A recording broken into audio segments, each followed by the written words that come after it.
자기주도 학습의 개념과 핵심 전략에 대해서 알아보도록 하겠습니다. 자기주도 학습이란 뭘까요?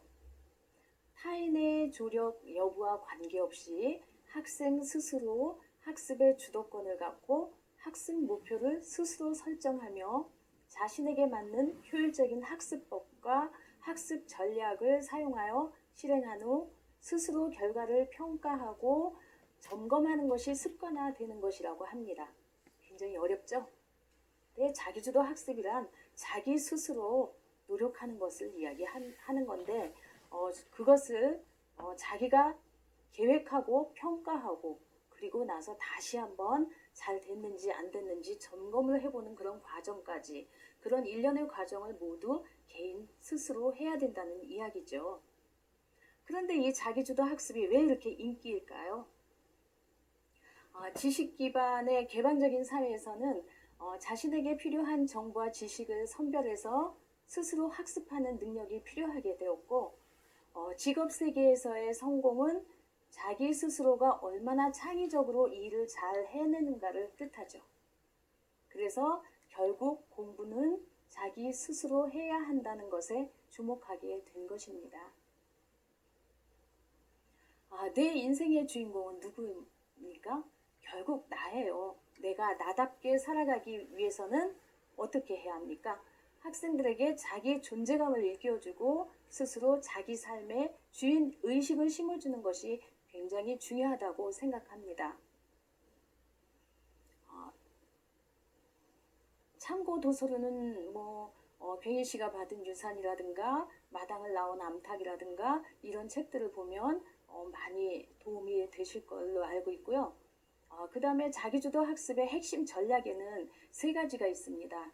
동기주도 전략, 인지주도 전략, 행동주도 전략이라는 것이 있는데 그 중에서 가장 중요한 것이 동기주도 전략입니다. 그러면 동기주도 전략은 무엇인가 하면요. 학습자가 스스로 공부하려는 의지를 가지며 학습 목표를 향하여 학습 행동을 조절해가는 학습의 모든 심리 상태를 말합니다. 아무리 다양한 학습 전략 프로그램을 만들어 교육과 훈련한다고 해도 학습자가 그것을 받아들일 의지가 없거나 실제 학습 상황에서 그것을 사용하고자 하는 의지가 없다면 학습 기술이나 실제 학습은 아무런 의미가 없겠죠. 그래서 이 점은 우리 아이들의 현재의 학습 문제를 개선하는 데 매우 중요한 요소라고 할 수 있습니다. 이러한 학습 동기에는 동기의 발생 원인에 따라서 내재적 동기와 외재적 동기로 나눌 수 있습니다. 내재적 동기란 학습자 스스로 흥미나 욕구 같은 내적 요인에 의하여 학습 활동이 자발적으로 이루어지는 자연적인 동기라고 할 수 있습니다. 즉 학습 과제에 대한 욕구, 흥미, 호기심, 즐거움 이런 것들 때문에 학습자가 자발적으로 학습하려는 의욕을 갖는 것을 말하죠. 예를 들면 독서를 하지 말라고 해도 아이가 책을 너무 재미있기 때문에 자기 스스로 책을 읽는 아이들 많이 있습니다. 그런 아이들. 그리고 공부도 엄마가 하라고 이야기하기 이전에 자기 스스로 공부에 재미를 붙여서 열심히 하는 학생들이 많습니다. 이런 학생들은 어머님이 얼마나 좋으실까요? 이렇게 자기 그 마음속에서 스스로 우러나서 하는 공부를 우리가 내재적 동기라고 이야기합니다. 그 다음에 외재적 동기란 타인으로부터의 칭찬이나 인정, 그리고 경쟁에서의 승리, 그리고 가시적인 보상과 같은 외적인 자극으로부터 유발되는 동기를 우리는 외재적 동기라고 합니다. 외재적 동기란 학습 그 자체가 아니고 학습이 가져오는 결과물에 관심을 갖는 것이죠. 예를 들면 이번에 네가 1등하면 네가 갖고 싶은 무엇을 사줄게.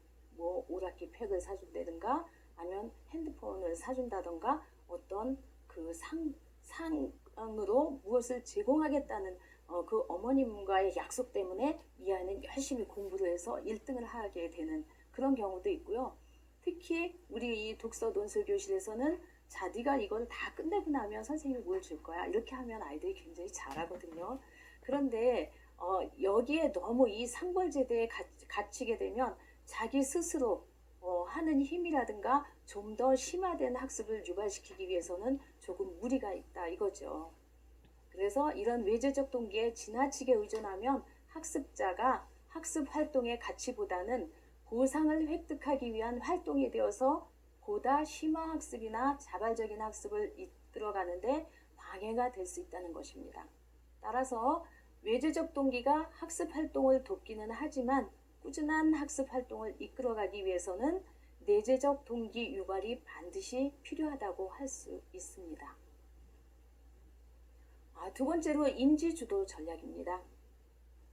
학습자가 학습하는 과정 중에 학습을 계획하고 목표를 설정하고 자기 점검과 자기 평가 과정을 거치는 것을 말합니다. 자신의 공부 계획을 세워서 자신에게 맞는 학습 방법을 사용하여 공부하고 제대로 알고 있었는지 스스로 점검하는 과정입니다. 다시 말해서 정교화 전략이라고도 할 수 있는데요. 학습 자료에 새로운 정보를 첨가하거나 또는 관련된 정보들을 연관시키는 것, 글의 핵심 찾기 또는 오답노트 정리하기 이런 것들이 모두 인지주도 전략에 포함이 됩니다. 그 다음에 행동주도 전략입니다. 행동주도 전략은 학습자가 자신의 학습을 성공적으로 이끌기 위해서 가장 적합한 환경을 선택하고 구조화하는 것을 의미합니다. 공부 환경을 조성하기 위해서 조용한 것을 찾아간다든지 또 모르는 것을 알려줄 수 있는 친구나 선생님을 적극적으로 활용하는 것 등을 포함합니다. 즉, 최적의 학습 환경을 선택하고 실천하는 습관을 만드는 것, 시간관리법이나 공부 환경 점검, 집중력 이런 것들을 다 기를 수 있죠. 이렇게 자기주도 학습을 효과적으로 하기 위해서는 동기와 더불어 어려운 과제를 해내려는 의지가 있어야 하며 어려운 점이 있더라도 좌절하지 않고 환경적인 제약을 극복할 수 있는 힘을 얻게 되면 그 누구도 따라올 수 없는 인재가 되는 것입니다.